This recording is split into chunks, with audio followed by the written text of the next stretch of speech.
ఈ జగన్మోహిని కేశవస్వామి వారి దివ్య చరిత్ర. దేవతలకు రాక్షసులకు అమృతం పంచిపెట్టి మహావిష్ణువు మోహిని అవతారంలో రథం ఎక్కి వస్తుండగా ఉభయ గోదావరిలో వశిష్ఠ గౌతమి నది మధ్య ప్రాంతానికి వచ్చేసరికి రథచక్రానికి ఉండేటటువంటి శీల అంటే ఇరుసు రాలిపోయింది.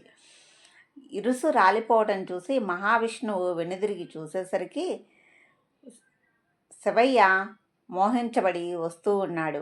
అప్పుడు మహావిష్ణువు నా నిజస్వరూపాన్ని చూపిస్తే కానీ ఆగేటట్లుగా లేడని గ్రహించి ముందు పురుష రూపంతో వెనుక స్త్రీ రూపంతో శ్రీ జగన్మోహిని కేశవస్వామిగా అవతరించినారు. ఇదంతా విష్ణుమాయ అని మహాదేవుడు సిగ్గుపడి ఇంతవరకు వచ్చేశాను అని అనుకొని ఎదురుగా శ్రీ ఉమా కమండలేశ్వర స్వామిగా అవతరించినాడు. రథం యొక్క శీల రాలిపడడం వల్ల రాలిగా మారింది. కాలక్రమేణా ర్యాలీ గ్రామంగా మారింది. 11వ శతాబ్దంలో రాజరాజ నరేంద్రుని కాలంలో ఆలయ నిర్మాణం జరిగింది.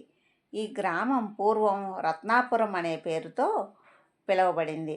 జగన్మోహిని కేశవస్వామి ముందు పురుష రూపం, వెనక స్త్రీ రూపం. సాలగ్రామ శిల, స్వయంభూ ఏకశిల.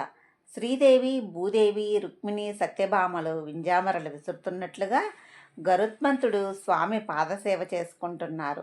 విష్ణు పాదోద్భవ గంగ.